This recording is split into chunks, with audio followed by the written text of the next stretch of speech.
Hariom, galera. Estão me ouvindo aí? Estamos. Vendo também?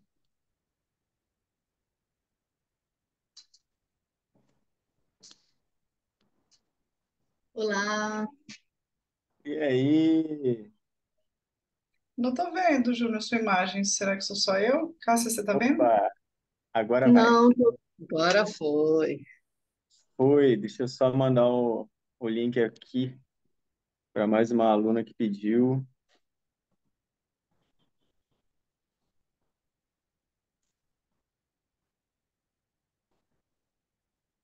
E já já começamos. Esperar a galera entrar aí também.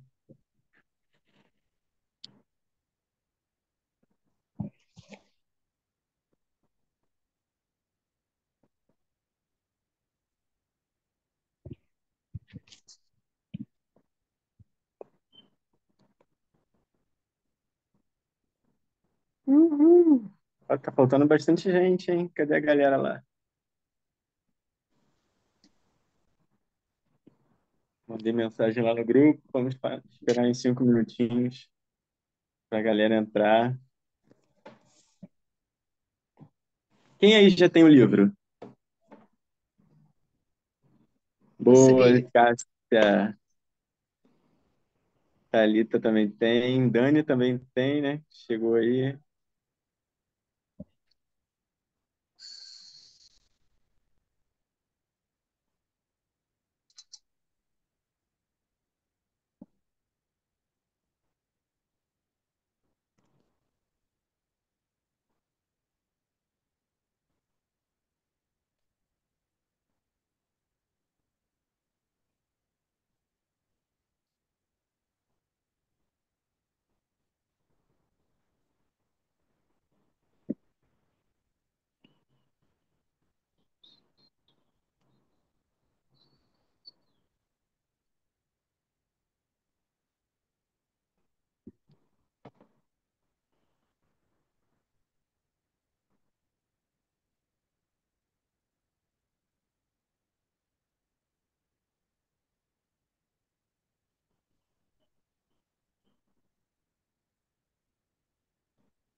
Nossa, tá faltando um galerão aí. A gente já tá lá no grupo de estudos.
Já demos aí uns 5 minutinhos para a galera entrar. Quem entrou, entrou.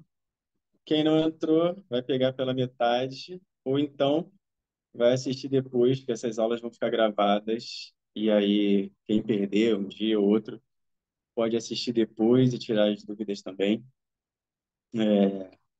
Então é isso. Vamos começar aí com os nossos mantras iniciais. Então, quem souber, acompanhe.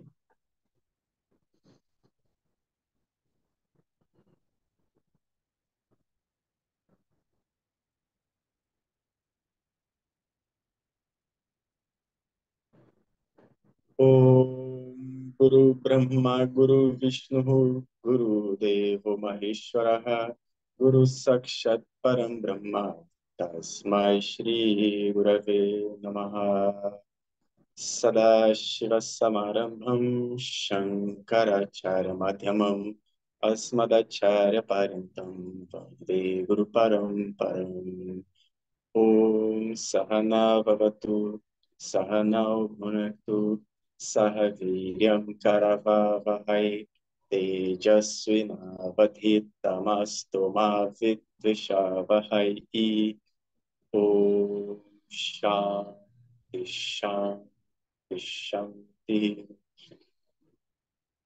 Bom, então, retornamos ao grupo de estudos, estava um tempão sem rolar, e retornamos bem aqui com o beabá, né, da coisa, que é o estudo dos valores. Então, aqui todo mundo já tem três da formação do Bruno e Leandro, Narma, que já fez a formação comigo no Reserva, também já está por dentro aí. Cássia também fez os retiros lá, já escutou muita coisa, né? Então, o estudo aqui, dessa vez, vai ser desse livro, O Valor dos Valores, que é um livro do Swami Dayananda, onde ele seleciona 20 valores universais, listados na Gita, no capítulo 13, onde Krishna ensina esses valores a Arjuna. Então, primeiro vamos contextualizar a coisa, da onde vieram esses valores, para que são esses valores, né? E por que Krishna ensina esses valores a Arjuna na Bhagavad Gita, né?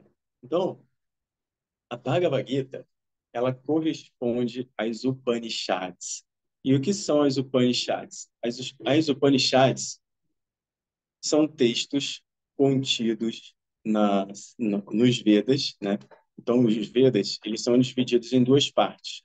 Uma parte que fala sobre a ação, sobre rituais, sobre práticas e tudo mais, e uma outra parte que fala sobre conhecimento. Conhecimento do eu, conhecimento do ser, né? Que é aquilo que de fato vai resolver os nossos problemas, que vai mostrar para a gente aquilo que a gente busca, que é a felicidade, que não está apoiada em objetos, em coisas, a satisfação que a gente deseja, né? A liberdade, na verdade, moksha, que é estar livre da sensação de que me falta algo para ser feliz.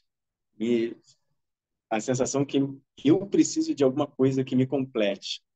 Então, no final das contas, depois de tantas coisas que a gente passa na vida, tantas coisas que a gente conquista na vida, né?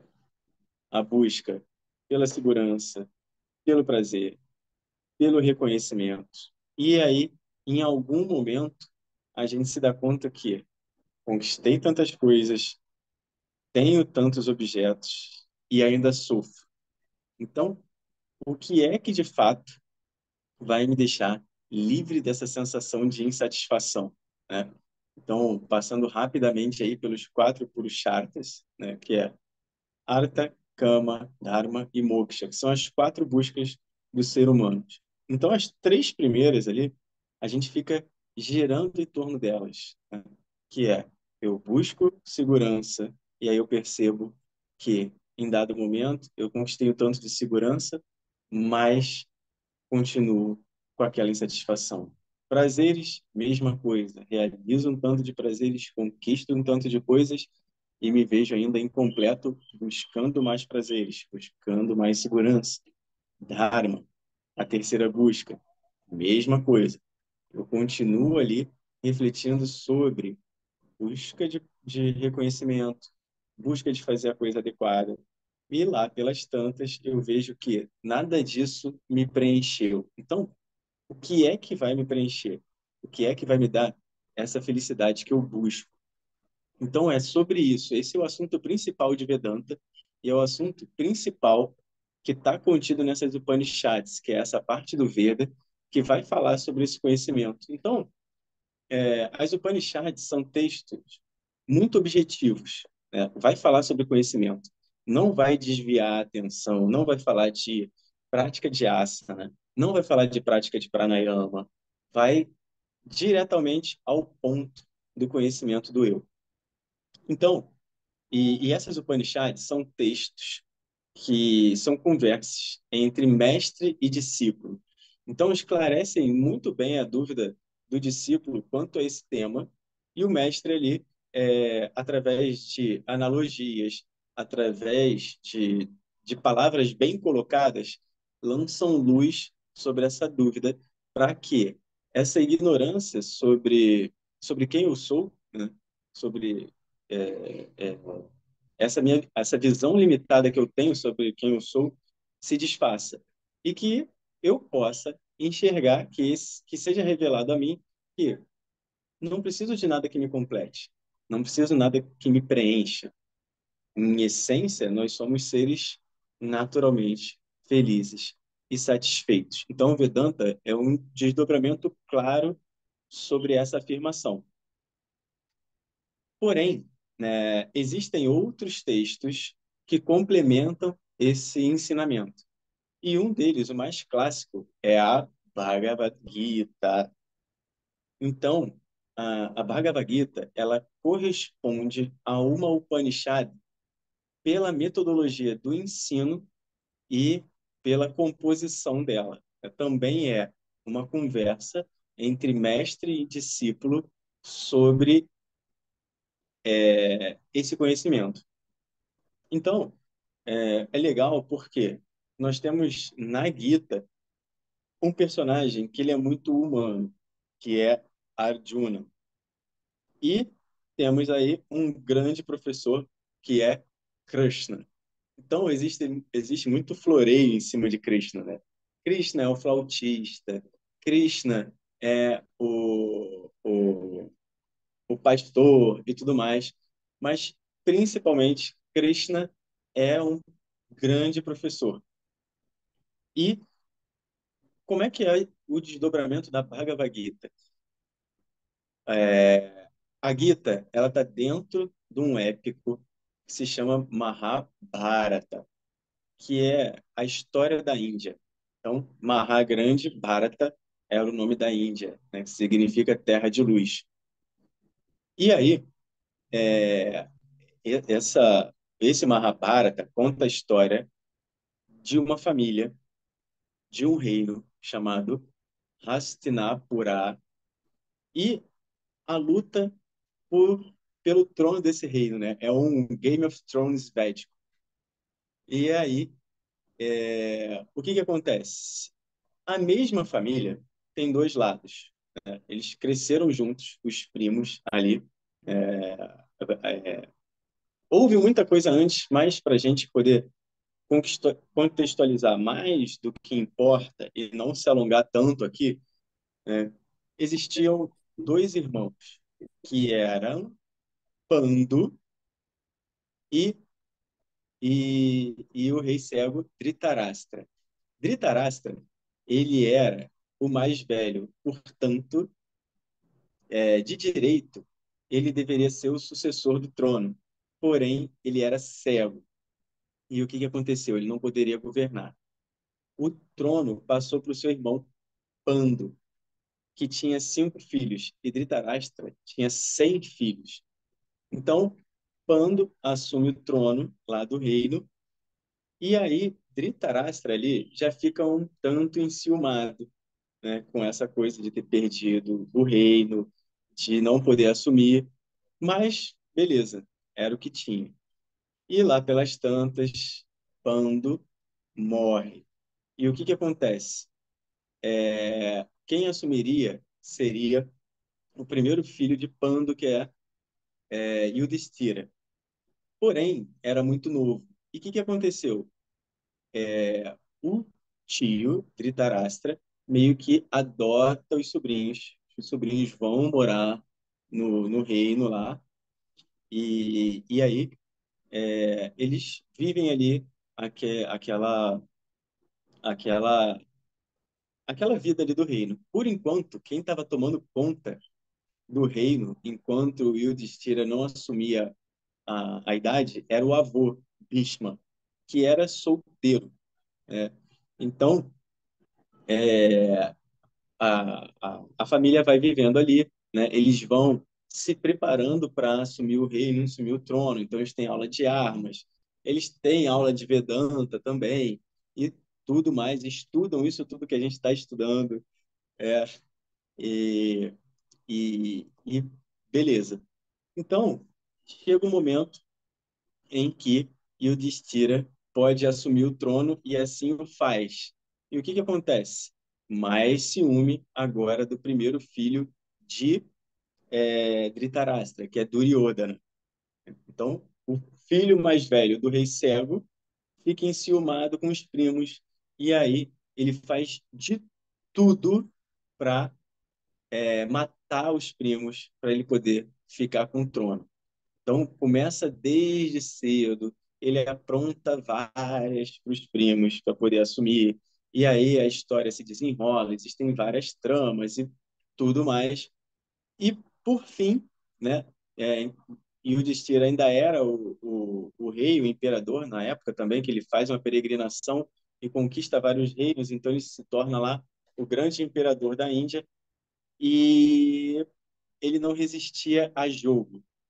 E aí o primo vai e convida ele para um jogo de dados, que era uma farsa ali, né? Os dados eram viciados. Ele, ao invés de jogar, Duryodhana, ao invés de jogar, bota o tio para jogar, e o tio é um expert nisso, né? E aí ele vai enrolando Duryodhana ali e eles apostam tudo. Apostam o reino, inclusive aposta a esposa, e por fim ele aposta ele mesmo, né? E perde tudo. Então, Duryodhana faz o seguinte: bom, vocês perderam tudo e agora vocês vão ter que ficar exilados por 12 anos. Depois desses 12 anos, vocês vão ter mais um ano que aí vão ter que ficar escondidos. Se vocês forem descobertos nesse 13º ano, vocês vão ter que ficar mais 12 anos exilados. E aí, beleza. Perdemos, vamos para a floresta. E aí os Pandavas, né, que são os 5 irmãos, mais a mulher e mais Krishna, vão para a floresta lá e ficam os 12 anos. E beleza. Eles cumprem os 12 anos. No 13º ano, eles também ficam escondidos, não são descobertos. E aí, bom, cumprimos todo o combinado, agora vamos voltar e pegar o nosso reino de volta. E aí eles voltam para Hastinapura, voltam para o reino, e aí eles chegam para Duryodhana e falam, bom, cumprimos aí o combinado, devolve o reino para gente. E aí Duryodhana fala para eles, não vou devolver nada. E aí a coisa começa a ficar preta. Então, Krishna vai e tenta negociar ali, né, pelos Pandavas e fala para Duryodhana, Duryodhana, vamos evitar o conflito, vamos evitar a briga. Os Pandavas não querem guerra, eles não querem brigar. Faz o seguinte, não precisa dar o reino todo, não. Fica você com o reino, Hastinapura, e faz o seguinte, dá uma cidade para eles mais afastadas e tal e tudo mais. E aí não vai ter guerra. E aí Duryodhana fala, não vou dar cidade nenhuma. Aí Krishna vai e fala, tá bom, Então faz o seguinte, dá uma vila para eles. E aí Duryodhana fala, não vou dar vila nenhuma. E aí Krishna fala, então, tudo bem. Faz o seguinte, eles são 5, dá 5 casas para ele e não vai ter guerra. E aí Duryodhana fala, não vou dar nada. E aí Krishna fala para ele, Duryodhana, faz o seguinte, dá uma casa para os 5 que eles moram juntos. E aí Duryodhana fala, não vou dar nada. E aí Krishna vira para ele e fala assim, então bota o dedo na terra e fala assim, então dá esse pedaço de terra aqui para eles e não vai ter guerra. E aí Duryodhana fala, não vou dar nada. E aí Krishna então chega para os pandas e fala, não tem jeito, vai ter guerra. E aí cada um vai para um lado, os Pandavas vão peregrinando pela Índia, buscando aliados, Duryodhana buscando os aliados dele, e Krishna ali, ele era primo dos dois lados, né? Ele era primo dos Pandavas, primo dos Kauravas. Tudo era só uma só família. Em determinado momento, Krishna, Arjuna e Duryodhana, eles encontram com Krishna. E aí Krishna fala para eles o seguinte: bom, eu tenho duas coisas para oferecer para vocês. Um, pode ter todo o meu exército, todas as minhas armas, todos os meus aliados. E ao outro, eu ofereço a mim mesmo. E aí, Duryodhana escolhe o exército e as armas. E Arjuna escolhe Krishna, óbvio. Então, decidiram lá, e naquela época era tudo muito bem combinado. Eles decidiam quando a guerra ia começar, quem ia ficar com o quê, né? Tinha regras para a guerra. Por exemplo, um guerreiro só pode lutar com outro equivalente. Não pode ser atacado por trás. Não pode dois, três juntar em um e matar um. Apesar disso acontecer lá, mas o combinado era que não podia. Então era tudo muito bem combinado. Beleza, eles chegaram lá, então beleza. A guerra vai começar no dia tal, né? Consultaram um astrólogo védico lá, que viram que a melhor época, não, isso é verdade.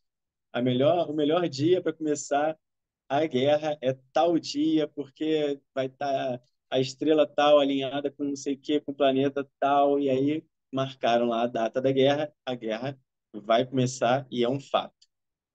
E aí cada um vai para um lado, reúnem seus exércitos, e aí no dia que a guerra vai começar, né? Arjuna já está lá, que era o maior guerreiro da época, todo mundo apostando todas as fichas nele, e Arjuna vai e vira para Krishna e fala: "Eu vou acabar com eles.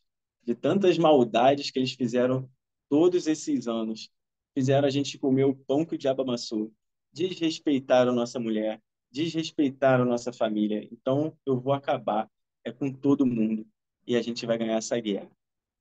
Então, só para a gente entender agora o contexto, os Pandavas, que são a Arjuna e o Yudhishthira, os irmãos, representam o Dharma, aquilo que deve ser feito, aquilo que é adequado, a conduta correta, enquanto os Kauravas representam o Adharma, tudo aquilo que não deve ser feito. E o campo de batalha se chama Kurukshetra. Em uma analogia, o que que é isso? O campo de batalha é o nosso corpo, é onde tudo acontece. Então, esses personagens também, eles têm os nomes e tudo mais, eles nada é por acaso, tudo tem um porquê. Então, esse campo de batalha é relacionado ao corpo. E nós temos na nossa mente, né, esse conflito entre Dharma e Adharma. O que que eu devo fazer? O que que eu não devo fazer? Eu devo fazer isso ou devo fazer aquilo? Isso é adequado, isso não é adequado. Então, por exemplo, Yudhishthira é o filho do Dharma. Então, ele sempre faz aquilo que é adequado. Ele sempre coloca o Dharma em primeiro lugar. Arjuna, mesma coisa, né? Os Pandavas são aquelas tendências positivas, nobres, dhármicas, enquanto os Kauravas representam o adharma na nossa mente, né? Aquilo que não deve, eu sei que eu não devo fazer, mas às vezes eu faço. E Duryodhana, ele fala isso em um momento na Gita. Eu sei o que eu não devo fazer, mas é o que eu quero fazer. Eu sei o que eu não, eu sei o que eu quero fazer, aquilo que eu não devo fazer. Então, beleza. Os exércitos são colocados lá e Krishna é o, é o cocheiro de Arjuna, é aquele que dirige o carro de Arjuna. Então, Arjuna vira para Krishna e fala assim: coloca o meu carro lá no meio dos exércitos, que eu quero ver, olhar para a cara de todo mundo que eu vou matar. E aí, quando Krishna pega a carruagem e bota lá no meio dos exércitos, Arjuna vai vendo todo mundo com quem ele ia lutar. Aí ele vê o avô, que está do lado de lá, o mestre de armas, ele vê os primos, ele vê outros reis que se aliaram a Duryodhana, né? Então, ele começa a ter ali um piripaque. E é isso que ele fala no primeiro capítulo da Bhagavad Gita. Ele fala: Krishna, minhas pernas estão tremendo, eu estou suando, eu não consigo nem raciocinar, né? Eu acho que eu não quero essa guerra. E nesse momento, Krishna faz tudo parar ali, né? Krishna, como o Senhor do Universo, o próprio Ishvara, ele faz tudo parar. E aí, quando Arjuna começa com essa dúvida, ele, bom, então vem cá, é onde começa a Bhagavad Gita. A Bhagavad Gita começa nesse momento, quando Arjuna questiona Krishna sobre o que ele deve fazer e o que ele não deve fazer. Então, Krishna para ali a batalha e Arjuna fala para ele: Krishna, eu não quero lutar. Eu prefiro viver uma vida de mendicância, virar um renunciante e pro meio da floresta, pro topo da montanha, do que lutar essa guerra. E aí Krishna fala para ele, né? É o ensinamento sobre Dharma, principalmente na Bhagavad Gita, um ensinamento, além de ser um ensinamento clássico de Vedanta, né, Tatvamasi, que vai falar sobre o indivíduo, vai falar sobre o universo e a relação entre Jiva e Ishvara, o indivíduo e o universo. Tanto que a Gita ela tem 18 capítulos. E aí, os 6 primeiros capítulos falam sobre o indivíduo, os 6 do meio falam sobre o universo, e os 6 finais falam sobre a relação indivíduo-universo, né? Para a gente chegar à conclusão de que não existe separação, né? Não existe diferença entre o indivíduo e o universo. E aí, a primeira palavra da Gita é Dharma, e a última é Mama, que significa meu Dharma. Então, o enredo da Gita gira todo em torno do que deve ser feito e o que não deve ser feito, que é a grande dúvida do ser humano, né? O próprio Swami Dayananda, num livro The Teaching of the Bhagavad Gita, ele fala: o ser humano ele tem uma grande bênção, que é o discernimento, o intelecto, e um grande fardo, que é o intelecto, porque é o discernimento que faz a gente ficar o tempo todo agitado. Bom, eu devo enfiar o pé na jaca ou devo fazer uma dieta? Eu devo fazer isso ou devo fazer aquilo? Eu devo comer carne ou eu devo ser vegetariano? Eu devo, enfim, tantas coisas desse lado ou abrir mão de tantas coisas desse lado, né? Porque o ser humano é assim, o tempo inteiro a mente está agitada pensando nisso, pensando naquilo, pensando nisso, pensando naquilo. A vaca ela não escolhe se ela vai ser vegetariana. Ela é programada para isso, né? O leão não escolhe se ele vai abater uma presa. Ele é programado para isso, né? Então, tudo que o animal faz é dharma. E aí, essa é a grande dúvida de Arjuna. Devo lutar a guerra? Não devo lutar a guerra. E aí, Krishna, a primeira coisa que ele fala é que não vai lutar. E aí ele vem cheio de argumentos, né, para Krishna. Ele fala: Krishna, bom, se o valor é pela não violência, como é que eu vou matar essas pessoas que são minha própria... E ele tem bons argumentos, né? Essa que é a parada. Porque de tanto ele estudar isso que a gente estuda, de tanto ele refletir sobre Dharma, sobre não violência, sobre verdade, sobre honestidade, ele começa a argumentar muito bem com Krishna. Ele fala, Krishna, não violência. Eu não devo matar essas pessoas, porque eles são meus parentes, né? E outra coisa, tem mais, né? As escrituras dizem que a gente deve respeitar a nossa família, os mais velhos, e lá do outro lado está o meu avô, Bhishma. E aí ele continua, ele fala, vai falando, vai tentando convencer Krishna. E aí Krishna vai falar para ele, Arjuna, é o seguinte, você não é um renunciante. Então, esquece essa vida de querer abandonar tudo, correr pro topo da montanha ou ir para a floresta. Você é um kshatriya. Então, o seu dharma é lutar. E tem uma outra coisa. Por tudo que essas pessoas fizeram, por todo a dharma que eles cometeram, essas pessoas já morreram. Você vai ser só um instrumento. Então, não se preocupe, porque o destino dele já está traçado. Mas a Arjuna continua argumentando ali, tentando enrolar Krishna, né, para não lutar. E é o que a gente faz várias vezes na nossa vida. Primeiro, quando o bicho pega, vou abandonar tudo e vou para uma ilha deserta. Não quero mais essa vida, vou chutar o balde, não vou encarar isso, não vou encarar aquilo. E aí a gente começa a dar desculpa para a gente mesmo. Não, eu não vou fazer isso, não vou entrar nesse conflito, porque não vale a pena, porque não, não, não. É a mesma coisa que a Juna está fazendo lá na Gita com Krishna. Só que Krishna sabe tudo, né?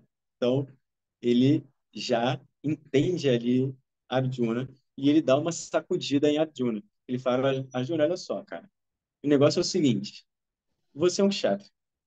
Todas as fichas estão apostadas em você. Se você não fizer isso, o seu bom nome vai por água abaixo e, para um guerreiro, o nome, né, o legado, a herança, né, do nome, de ser falado em gerações à frente. Então, você vai ter perdido o seu nome. Isso não é atitude, ele fala isso também. Isso não é atitude de um kshatriya, isso é atitude de um Klaibian. E Klaibian ele usa essa palavra, Cleibia na Índia. Na Índia existe o sexo, né, masculino, feminino, e o Cleibian é o terceiro sexo. Não é que seja respeitado, né? É como o homossexual aqui. Ele fala isso. Ah, você está tendo uma atitude de homossexual, mas não de uma forma de respeitosa, como a gente fala aqui, né? É porque não é um dharma de um Cleibian, é um dharma de um guerreiro que ele tem que cumprir. Né? Não é, você um afeminado por isso, porque você não vai lutar. Não, não é também nessa conotação depreciativa. É porque não é dharma de um Cleibian, né? Apesar de isso ser mal interpretado lá no começo por alguns. Então, Krishna vai dando vários motivos, provando para ele, por A mais B, que ele tem que lutar. E aí, a Arjuna fala para ele, então tá bom, Krishna, vamos fazer o seguinte, cara, eu acho que não é um nome que vai me trazer felicidade. Não é um reino que vai me trazer felicidade. Não é reconhecimento que vai me trazer felicidade. Não é isso, não é aquilo. Então faz o seguinte, eu entrego tudo na tua mão. O que é que vai me fazer feliz? Né? Esse trono não vai me fazer feliz? O que é que de fato vai me fazer feliz?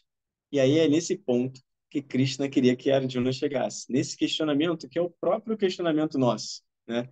A gente luta tantas batalhas aí na vida, né, em busca de tantas coisas. E aí? E essa felicidade que eu busco, onde é que está? Né? Quando é que vai chegar? E a gente vai empurrando felicidade para frente. Quando eu me aposentar, eu vou ser feliz.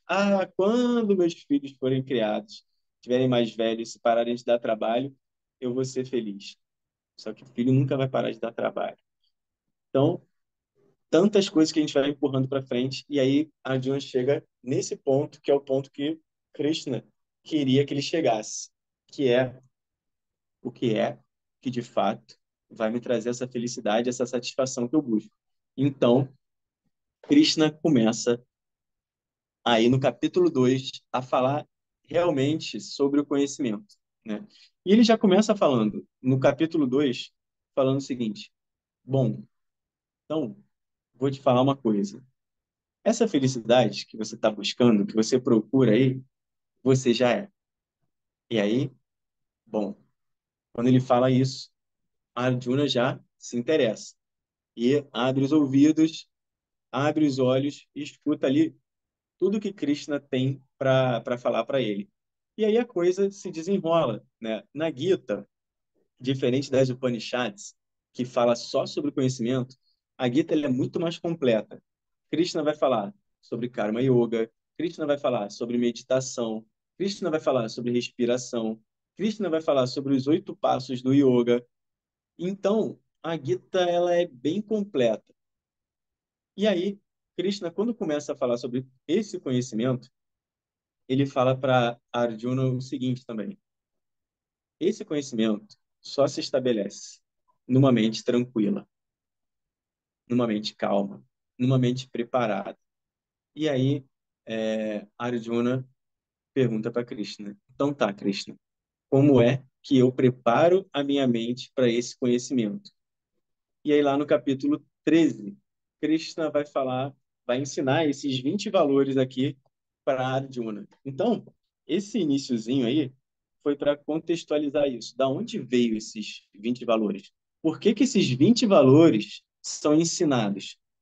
Porque são realmente os valores que vão preparar a nossa mente para o conhecimento, vão preparar a nossa mente para a gente conseguir entender Vedanta, né?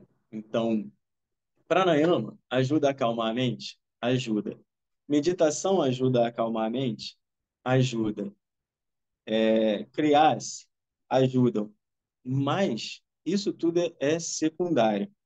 O Swami Dananda fala que os valores por si só já preparam a mente. Se você tiver esses valores bem consolidados na sua mente, bem estabelecidos na sua mente, aplicando eles no seu dia a dia, isso já é o suficiente para preparar a sua mente para o conhecimento, né? Porque esses valores, eles não são simplesmente para nós sermos os bons samaritanos, para que as pessoas olhem para a gente e falem: nossa, como ele é bonzinho, como ele fala a verdade, como ele é honesto, e por aí vai. Não.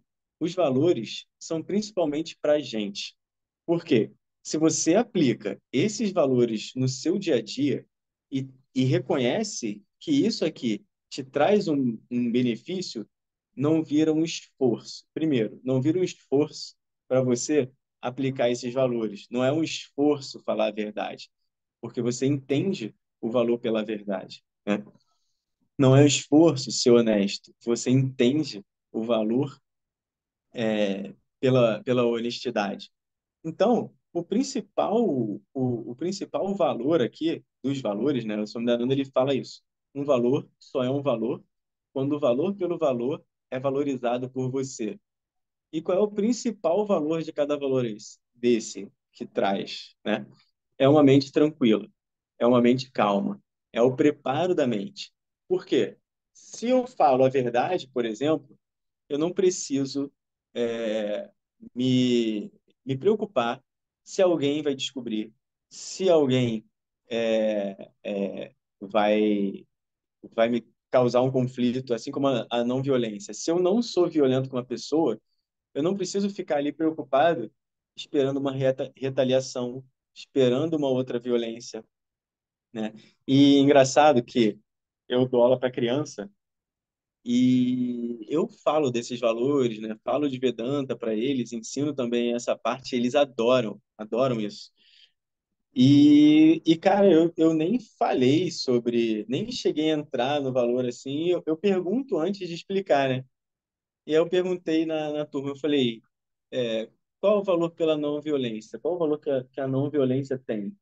Cara, a menininha de cara, ela falou: ah, a não violência, quando você não agride uma pessoa, aquela pessoa, primeiro que ela não vai ficar chateada com você. E segundo é que você vai ficar com a consciência tranquila. Eu falei, pronto, está iluminada, nasceu pronta. Por quê? É isso. O que que a gente quer? A consciência tranquila, né? Uma mente calma. É deitar no travesseiro e falar assim, vou dormir bem, porque, cara, não tem nenhum conflito. Não falei, não tem ninguém aqui querendo descobrir uma mentira minha, não estou sendo desonesto, não feri ninguém, não causei dano a ninguém, então minha mente está calma. E ela falou isso. Ela falou: você fica com a consciência tranquila. Eu perguntei: o que que é consciência tranquila? Aí ela falou que, enfim, ela falou consciência é alguma coisa. Eu falei: tá. E a consciência tranquila te dá o quê? Como é que fica a sua mente quando a consciência está tranquila? Ela, minha mente fica tranquila, fica calma. Eu falei: é isso. Então, para isso que a gente aplica os valores no dia a dia. Né? E se a gente for estudar a fundo o ser humano, a gente já tem um juízo de valores nato, né? Até o pior ser humano, ele tem um bandido, um assassino, ele tem um juízo de valores nato. O Swami Dayananda, ele dá um exemplo que o ser humano é como se é como se ele fosse um carro esportivo de última geração, uma Ferrari. Ele fala: a gente é dotado de um volante que pode levar a gente para onde a gente quiser. Se você quiser fazer qualquer coisa da tua vida, você pode fazer. Se jogar de um prédio, qualquer coisa. Então, a gente tem um volante que leva a gente, deixa a gente fazer o que a gente quer. A gente tem um acelerador também, né, que empurra a gente para onde a gente quer. A gente tem a potência, tem tecnologia nata. E a gente também nasceu com freio. É, então, se você não tem um freio, se o carro não tem um freio, ele veio com defeito de fabricação. Isso pode acontecer com o ser humano. Pode ser um doente mental, então não são dessas pessoas que a gente está falando. Tem pessoas que têm problema mental e realmente não têm um freio, não tem um discernimento. Assim como um carro nasce sem, fabricado e dá problema no freio. Mas falando de pessoas saudáveis que não têm problema, todo mundo tem um freio e esse freio é o juízo de valores. A gente, no fundo, no final das contas, a gente sabe foi legal ou não foi legal. E se tem alguma dúvida sobre isso, eu gostaria que fizessem isso comigo. Então aí você já vai ter a resposta. Eu não gostaria de que fizesse comigo, então não farei com os outros. Então é isso. Krishna vai falar para Arjuna que esses valores, né? Primeiro, a Arjuna pergunta para Krishna o que é que vai preparar minha mente para o conhecimento.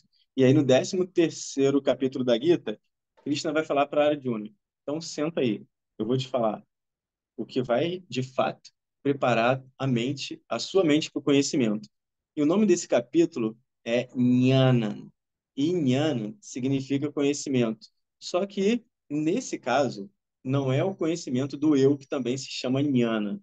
Esse caso é o conhecimento dos valores que preparam a mente para o conhecimento do ser. Então, para que qualquer coisa seja conhecida, precisa de um conhecedor, sou eu, o objeto a ser conhecido e o meio de conhecimento. Né? Por exemplo, o som, uma música.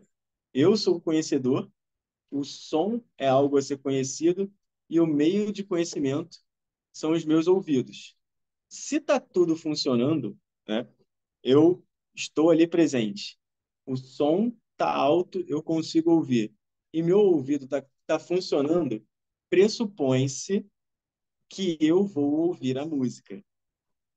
Porém, existe um algo mais que é necessário para que eu escute a música, que é a minha mente estar disponível. Se você não tem uma mente disponível, você pode ter as três coisas: o conhecedor, o objeto a ser conhecido e o meio de conhecimento, né? Mas o que faz com que aquilo seja de fato conhecido é a mente disponível. Por quê? Quantas vezes você está numa roda de amigos, o bate-papo está rolando e você está preocupado com os boletos, alguém vira para você e fala assim, não é? E aí você, o que que você falou?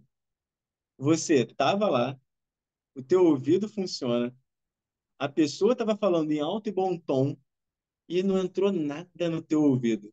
Por quê? A preocupação era tão grande com outra coisa que não permitiu que aquele som fosse absorvido. Então é a mesma coisa para o conhecimento, né? Desse conhecimento que a gente está falando aqui. Então, quando Krishna começa a ensinar a Arjuna, mais do que ele ter ouvidos, mais do que Krishna usar as boas palavras certeiras, ele precisa ter uma mente disponível, né? E é isso que é o principal numa vida de yoga. Todo mundo acha que yoga é asana, pranayama e meditação, mas uma vida de yoga começa nos valores. Tanto que lá no Yoga Sutra de Patanjali, nos 8 passos, os primeiros são valores, yamas e niyamas. Só que lá ele vai ensinar cinco yamas, 5 niyamas.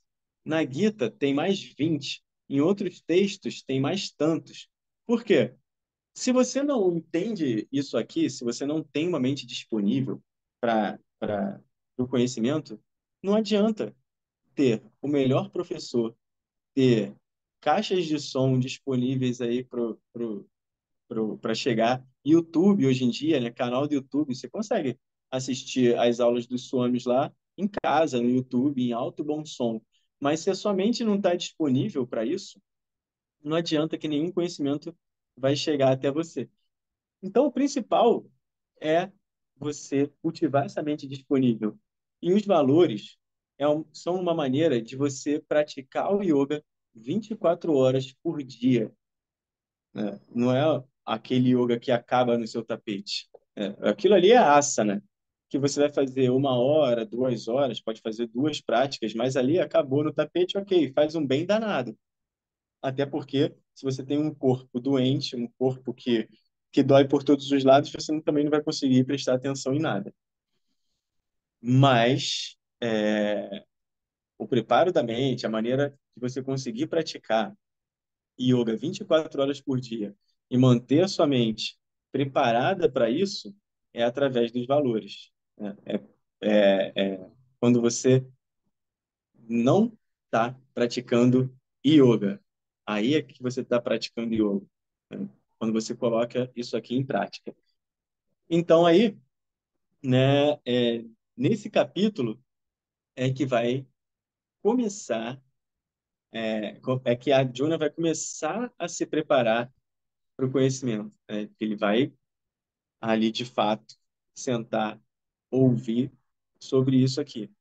Então, é um livro bem direto, simples, prático, né, de coisas que a gente começa a ver aqui e Krishna, ele vai começar a ensinar a gente a resolver várias tretas da nossa vida, né? É verdade. Você pega, por exemplo, quando ele começa a falar aqui sobre Kshantihi, né?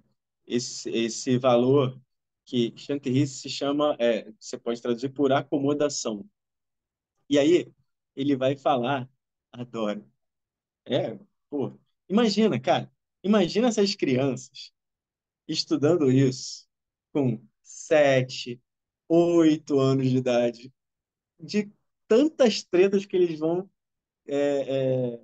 se livrar, né? Bem mais preparadas do que a gente que começou isso aqui, sei lá, com 20 e poucos, 30 anos, por aí, ou mais. Então, é como se fosse um manual prático para viver uma vida, digamos assim, de viver uma vida mais tranquila, né? No sentido de que, bom, eu vou acomodar melhor as coisas aqui ao meu redor. Vou me envolver em menos conflitos se eu praticar isso aqui.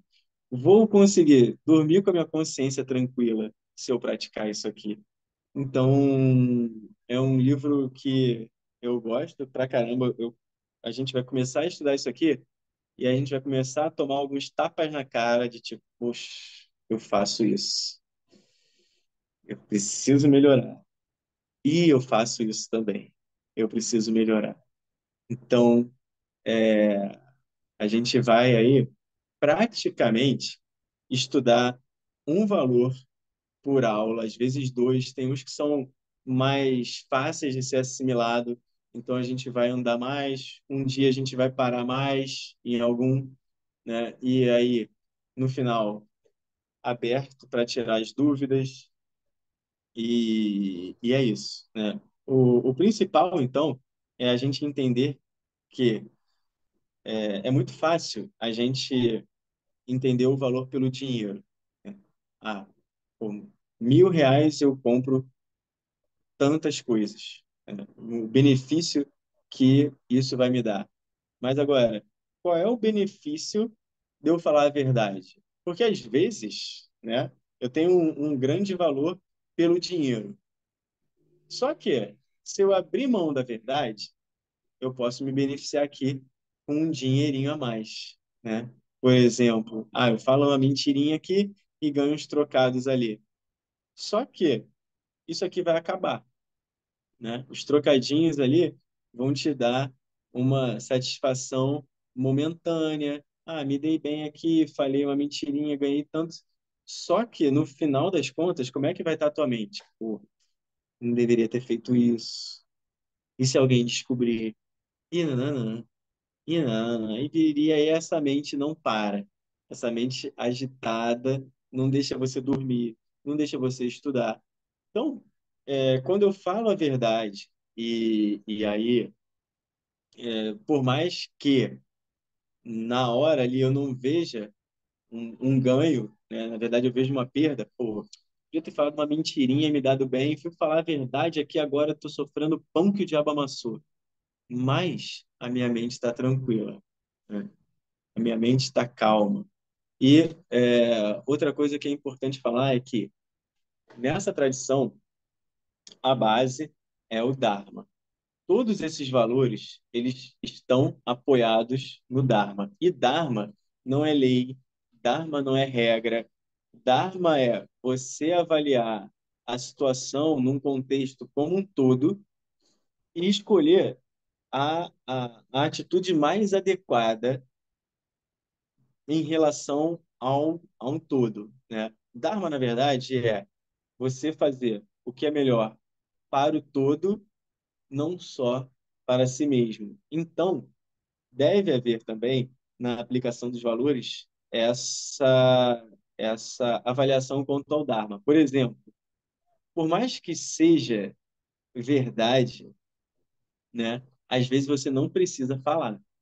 Tipo, tudo aquilo que sai da sua boca deve ser verdade. Porém, se essa verdade vai magoar uma pessoa, você não precisa falar também dessa maneira, né? Escolhe ali, espera para comunicar alguma coisa, tenta comunicar da melhor maneira possível. A não violência é um valor? É um valor. Porém, por exemplo, um médico, às vezes, para curar uma doença, tem que abrir um paciente no meio. Então, a gente coloca ali o que é o melhor para um todo, né, para poder tomar essas decisões.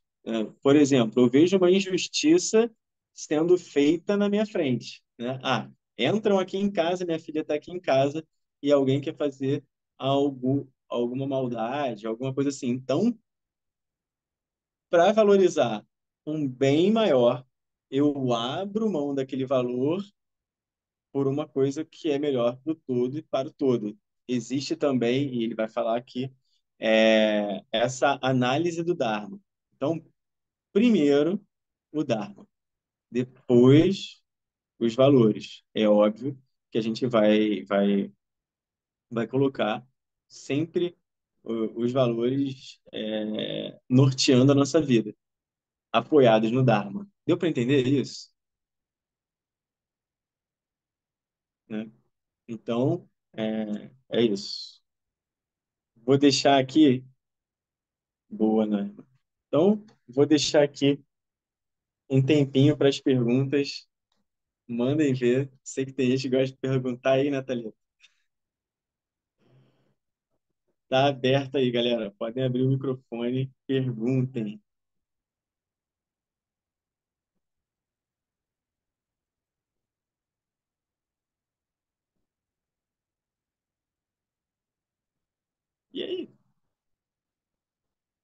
Fala, Vanessa. Júnior, deixa eu só abrir minha câmera aqui, que eu estava ouvindo a aula, né? E, por incrível que pareça, eu estava terminando de fazer a janta do meu filho. E eu estou fazendo o curso com o Bruno, né, e com o Leandro, e antes até de resolver fazer o curso, eu comecei a ler a Bhagavad Gita. E, assim, óbvio que tem muita coisa que eu não entendo. Tanto é que eu já falei pro Bruno que, assim, a cabeça dá um nó. Mas é engraçado como esses valores que você falou são valores que, assim, eu já tinha muita coisa enraizada, sabe? É muito interessante. Assim, à medida em que você vai lendo e ele vai falando dos valores para a Jurna, né? Krishna fala, é muito interessante como é a nossa realidade, né? Como a gente aplica isso no dia a dia, né? Agora, uma coisa, e até parece brincadeira, mas você falou que Krishna para a luta. Quando eu li o início, porque eu não consegui terminar de ler, eu parei, porque ficou uma confusão na minha mente. A sensação que dá é aquela cena do Matrix, né? Que para tudo assim, do Neo, né? Se jogando para trás e a bala passando, foi essa sensação que eu tive. E à medida em que o Krishna conversa com a Jurna, eu tive a nítida sensação que a Jurna teve uma crise de pânico. Porque tem uma parte que descreve que eu acho que ele sua frio, que dá calafrio, alguma coisa assim, que ele fica com os olhos esbugalhados. Não é necessariamente isso, mas ele tem expressões de uma pessoa que está entrando em crise, literalmente em crise de pânico, né? Ele tem uma certa briga com o que ele quer e com o que tem que ser feito, né? De certa É, maneira. eu acho que você chegou um pouco depois que a gente tinha começado, e eu falei essa primeira parte. Realmente ele dá um Uhum, ataque, ele dá uma crise, e o principal é isso. É a dúvida que ele tem entre o que ele deve fazer e o que ele não deve fazer. A Bhagavad Gita uhum. é sobre isso, é sobre o Dharma. Sim, Então, e aqui, nesse valor dos valores, o Swami Dayananda, Krishna ensina lá na Gita, e o Swami Dayananda pega cada um aqui e destrincha ainda esses valores, né? Ele vai explicando, vai destrinchando. Esse livro é sensacional. eu gostei muito. Assim, eu cheguei a pegar um pouquinho da parte que você já tinha começado a falar, né? Mas eu adorei. Maravilhosa, maravilhosa a aula de hoje. Tá de É, parabéns. e assim, a Bhagavad Gita, esses textos, eles são textos que você realmente estudar com o professor. Porque é isso, foi exatamente o que você falou. Peguei a Bhagavad Gita ali e não entendi nada, deu um nó na minha cabeça. Porque Exatamente. tem coisas ali que precisam ser muito bem explicadas para não causar dúvida e realmente não fazer uma confusão na tua cabeça. Porque existe um contexto por detrás. Por exemplo, tem uma hora que a Arjuna faz uma pergunta para Krishna e pergunta para ele assim: Krishna, o que é melhor? Karma Yoga ou Sannyasa, né? Que vai me levar a moksha. E aí, Aham. Krishna vai responder para ele o seguinte: Karma Yoga. Mas não é que Karma Yoga seja melhor. Então, os dois vão levar a moksha. Mas isso aí é papo para mais uma aula de 1 hora.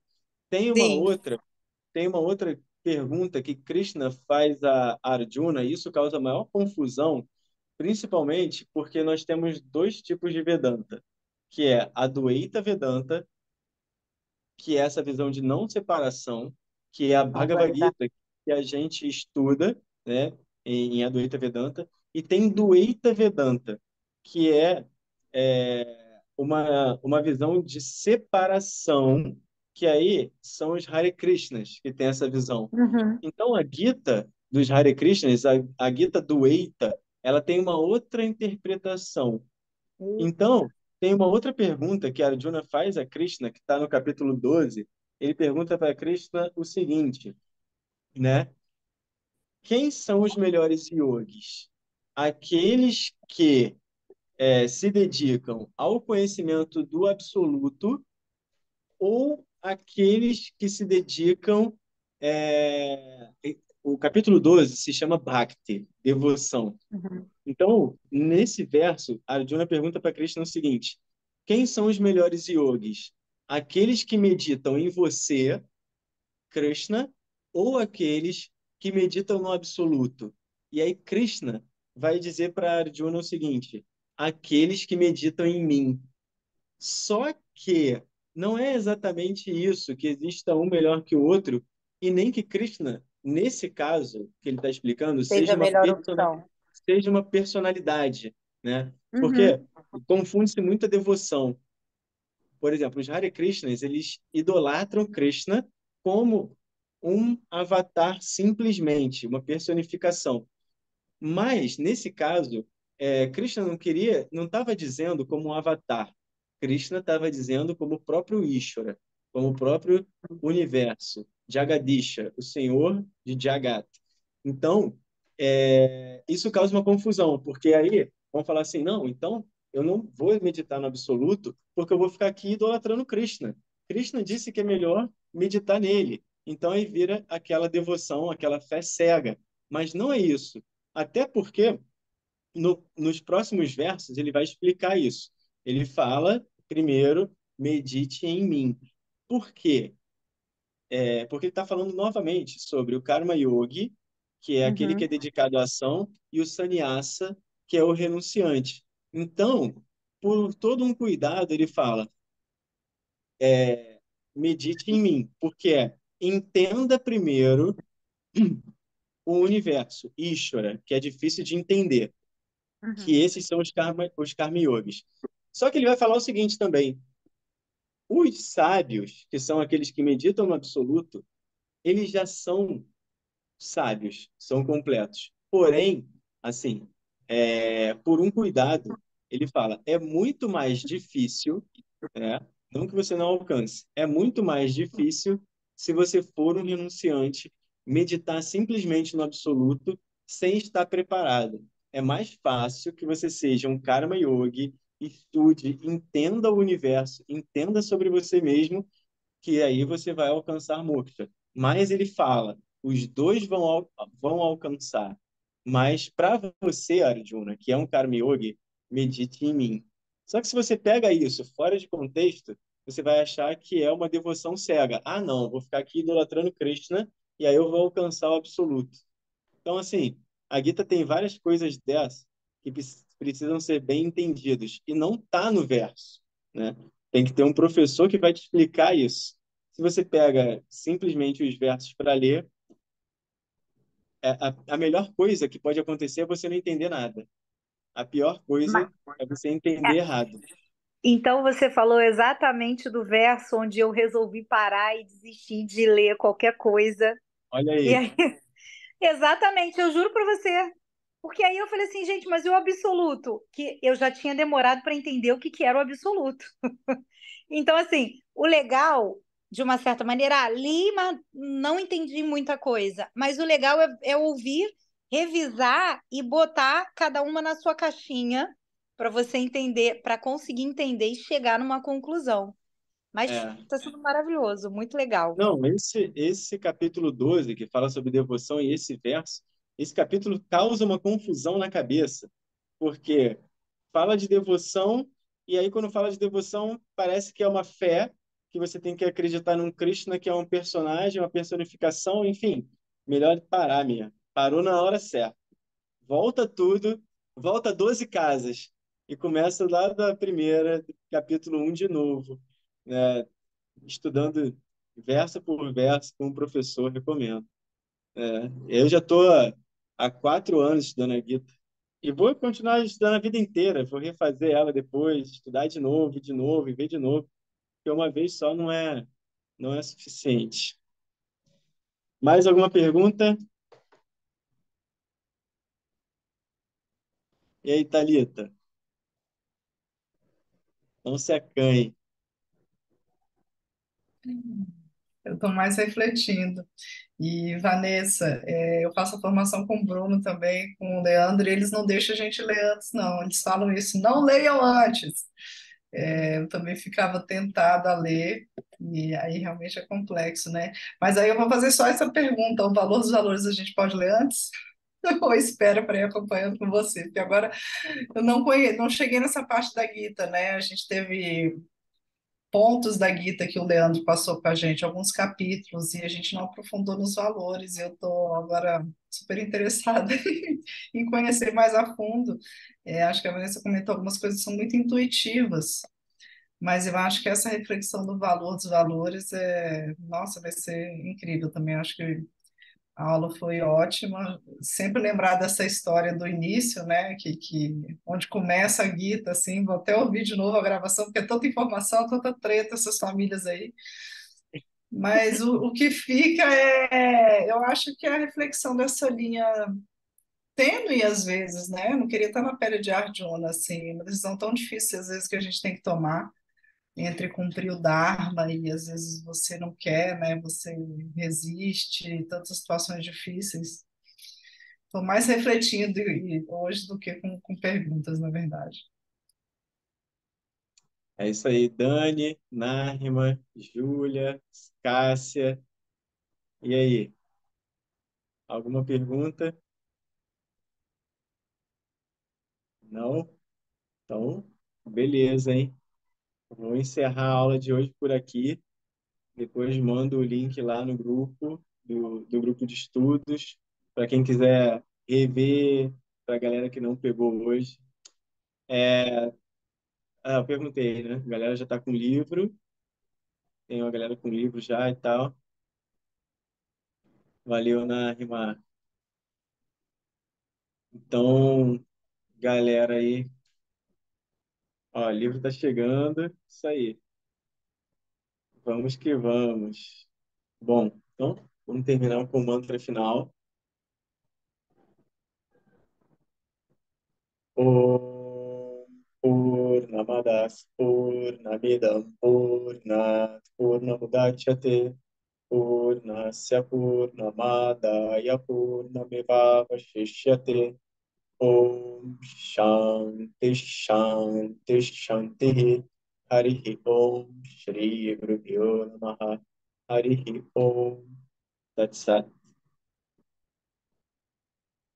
Valeu, galera. Até a próxima. Hari Om.